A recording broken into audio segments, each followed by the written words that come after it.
अपने उपास्य देव के नाम जप के सिवा प्रेम प्राप्ति के लिए और कोई भी बात सोचे ना। नाम को पकड़ लो, प्रेम मूल्य नाम है, निरंतर नाम। जितना प्रेम बढ़ेगा उतने तुम्हें भजन में कमी दिखाई देगी, अपने में नीचता दिखाई देगी। ये प्रेम का लक्षण है। यदि कहीं प्रेम में विचार, माया, विवेक, प्रारब्ध, तो समझना चाहिए कि अभी प्रेम नहीं आया।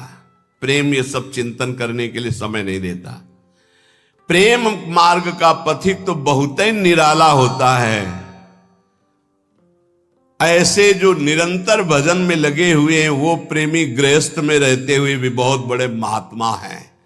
जो जंगल में रह के प्राप्त किया जाता है वो घर में रह के उसने प्राप्त कर लिया। उसने कोटि कोटि वंदना है उस गृहस्थ की जो निरंतर नाम जप करते हुए प्रभु से प्रेम। ऐसे दर्शन होते हैं, गृहस्थ आते हैं, आंसू चल रहे हैं, बस मुझे और कुछ नहीं चाहिए, प्रिया प्रीतम का चिंतन चलता रहे। बस चाहे जैसे बोल रहे हैं लेकिन हृदय तो शीतल है। प्रियालाल के लिए अश्रु प्रवाह कर रहे हैं, मांग रहे हैं प्रियालाल का चिंतन।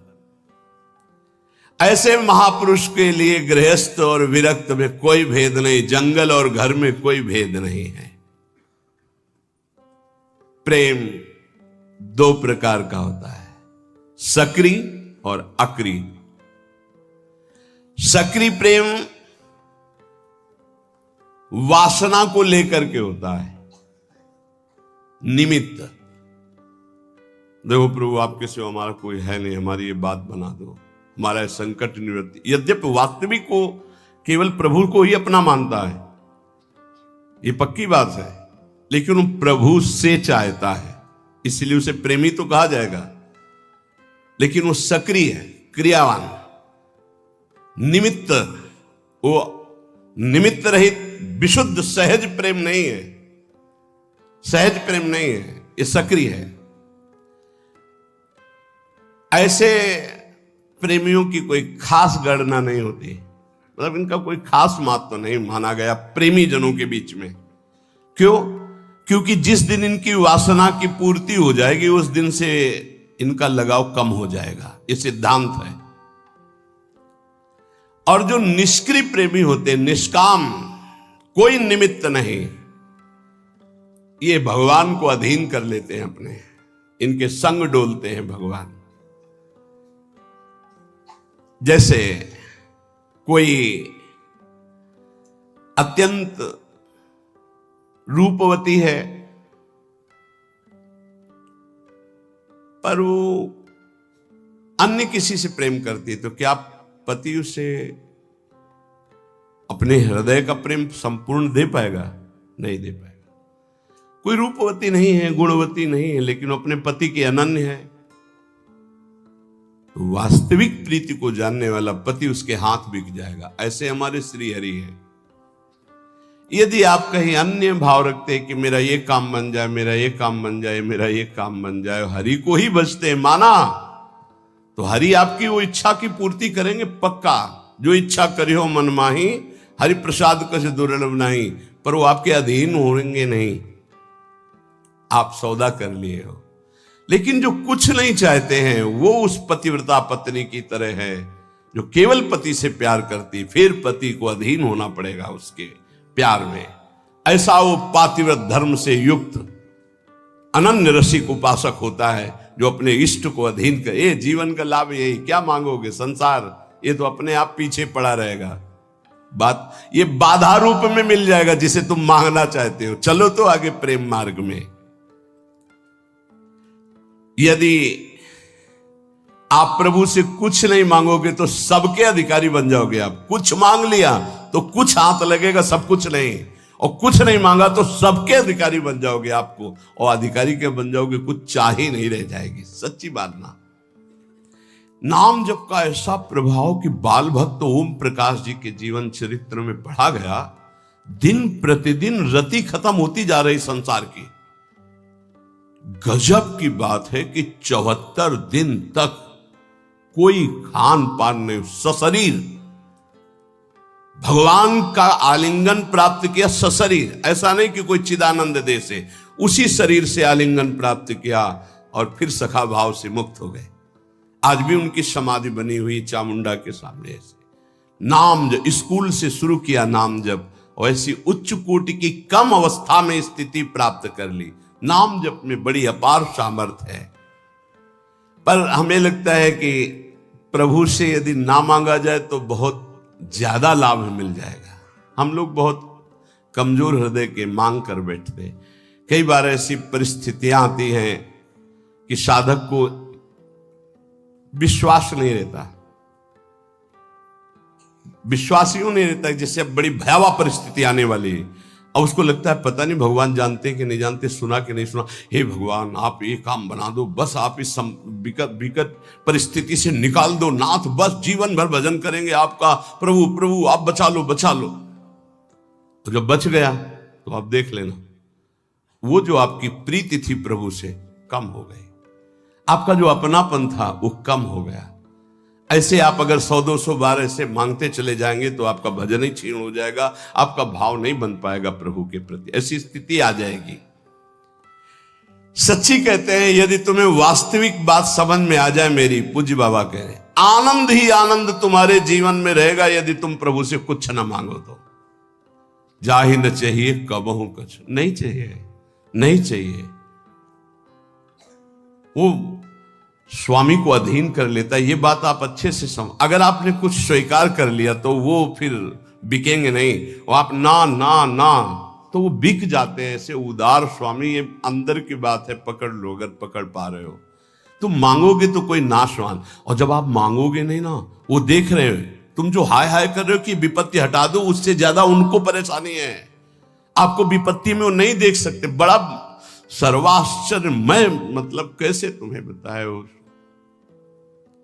बड़ा आश्चर्य में। कल की बात, एक सखी जिसको भारी कैंसर, यहां से ऐसे मवाद बह रहा कि वो बैठे तो पूरा वातावरण दूषित हो जाए, कोई पास न बैठे, ऐसे कैंसर का शुरू।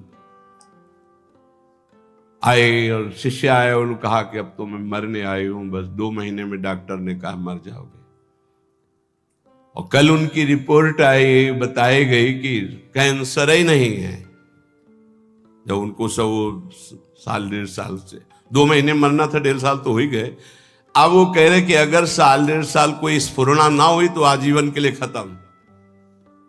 क्या लीला प्रभु की, केवल आश्रय, भगवत आश्रय। और वो ये नहीं चाहती है कि हमारा कैंसर ठीक, वो यही चाहती थी कि बस इस रज में प्राण निकले, मैं श्री जी की सेवा में जाऊं। तो श्री जी कहती है और सुनो हमारा यश, अभी और नाम जप कर लो और फिर आओ हमारे पास।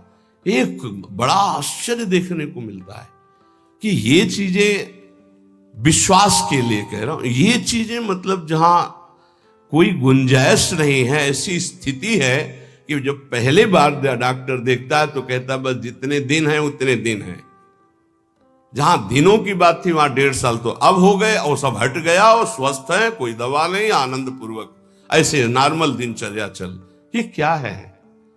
उन्होंने मांगा नहीं था कि मेरा कैंसर जाए, उन्होंने चाहा नहीं था कि मैं ना मरूं, वो बस यही चाहते थे कि जल्दी मरूं और श्री जी के पास जाऊं।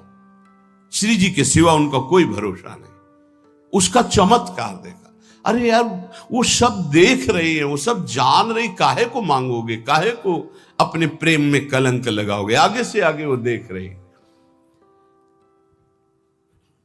नारायण 2 बात सो और अधिक नहीं बात, रसिकन को सत्संग नित, युगल ध्यान दिन रात। सचमुच सचमुच बाबा लिख रहे हैं, नारायण स्वामी कह रहे हैं कि भगवत प्राप्ति के लिए इन 2 बातों से बढ़कर और कोई बड़ी बात नहीं। रोज सत्संग सुनने को मिले और युगल सरकार का नाम जप करते हुए ध्यान करने को मिले। राधा वल्लभ लाल को हृदय ध्यान मुख नाम भगवत प्राप्ति हो गई। 2 ही बात, रोज सत्संग सुनने को। रसिकन को सत्संग नित, युगल ध्यान दिन रात। तुम्हें हम बताते हैं कि जिनको ये भ्रम हो कि गोपी जनों से एक क्षण के लिए भी भगवान गए तो कभी नहीं गए। पूज्य बाबा कह रहे, अरे भक्तों से एक क्षण के लिए भी कभी भगवान दूर नहीं होते। गोपी तो भक्तों की प्रेम ध्वजा है भक्ति की, इनकी ताकत क्या ये दूर जा सकते हैं अपने प्रेमियों से। आप ये समझ लो कि आज भी जो भक्त भगवान के सिवा किसी से अपना परिचय नहीं रखते, भगवान उनसे एक क्षण भी दूर नहीं। और फिर वृंदावन तो इनका घर है, वृंदावनम परित्यज्य पादमेकम न गच्छति, तो कैसे कहा जा सकते हैं। भक्त के अधीन भगवान है, ये वैसी भक्त की बात है जो कभी भगवान से कोई मांग नहीं करता है, उन भक्त की बात है।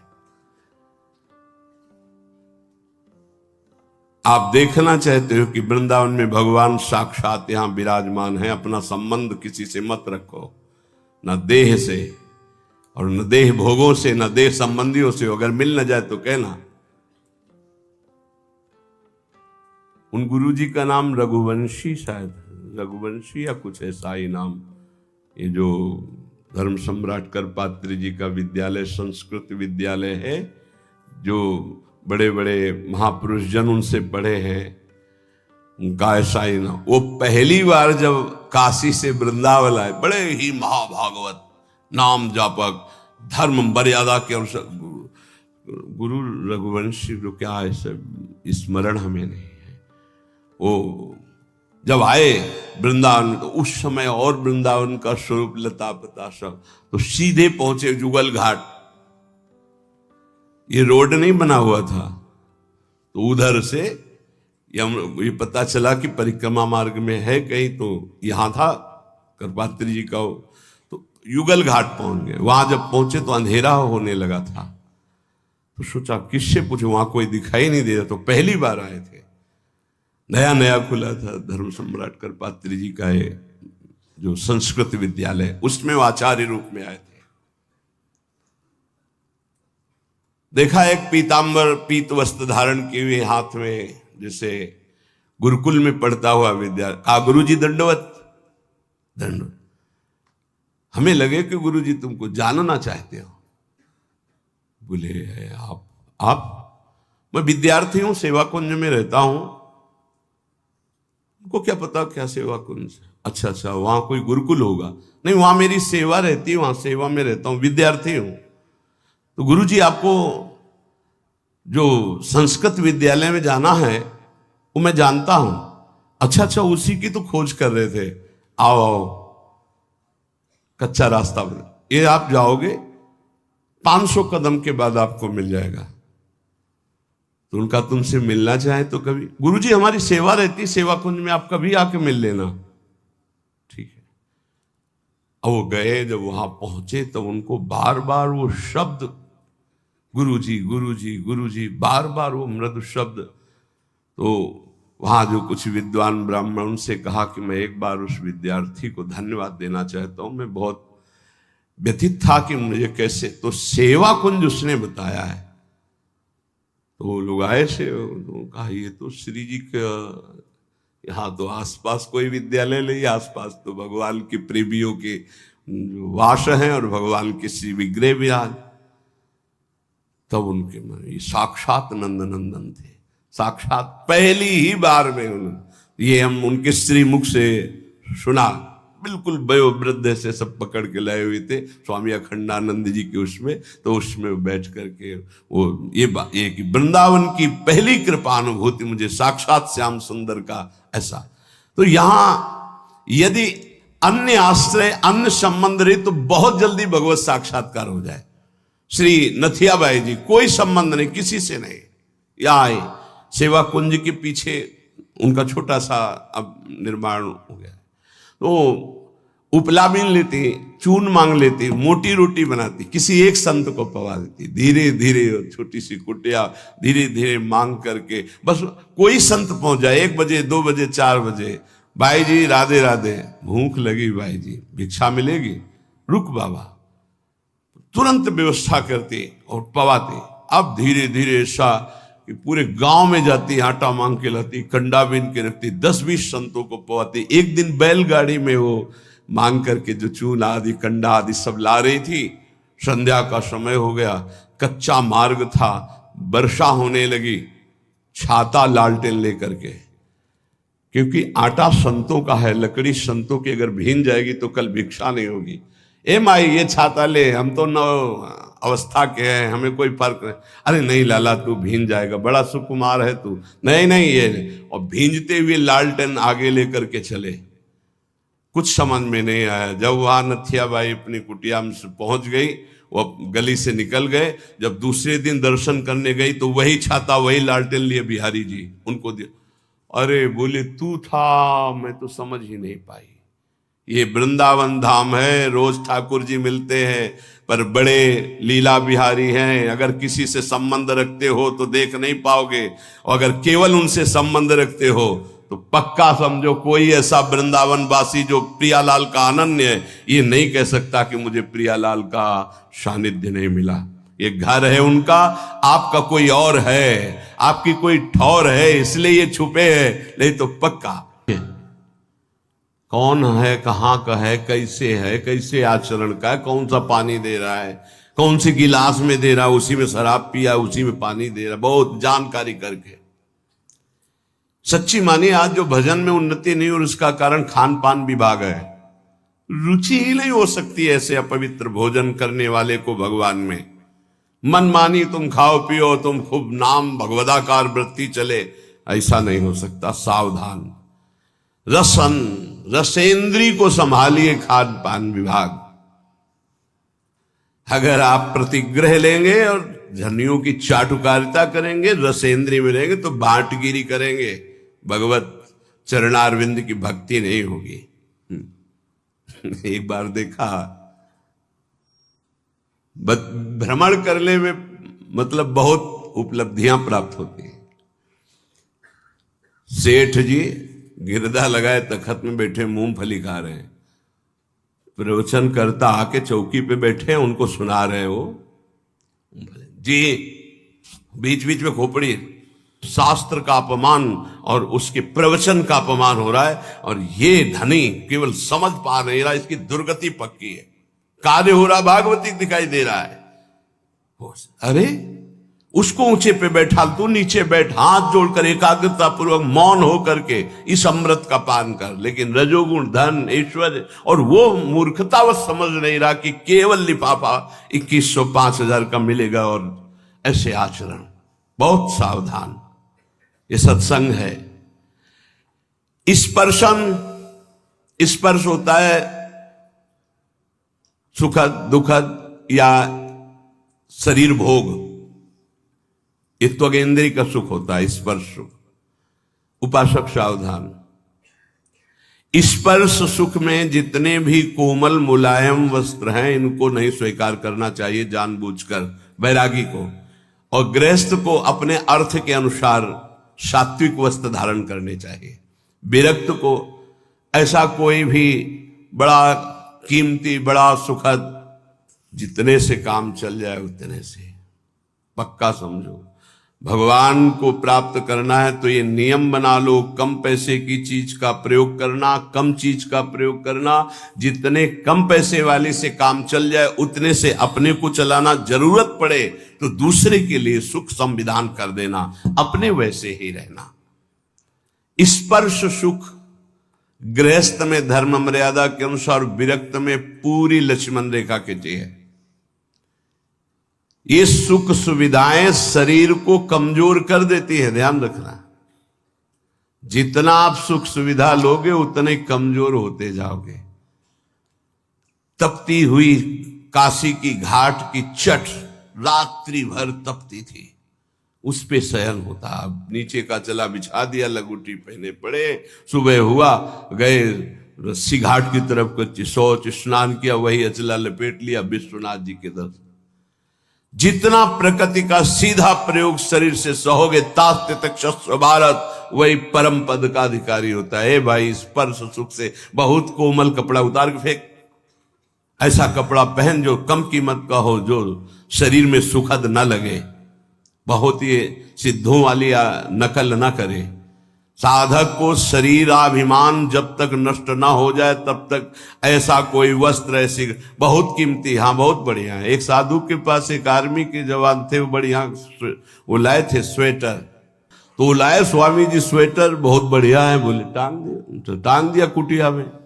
दूसरे दिन आए, स्वामी जी स्वेटर कैसा था? बोले बहुत बढ़िया। पहना नहीं? बोले बेटा बहुत बढ़िया, पहने कैसे? वो टंगा बहुत बढ़िया। 2-4 दिन लगातार आए, बोले स्वेटर उतार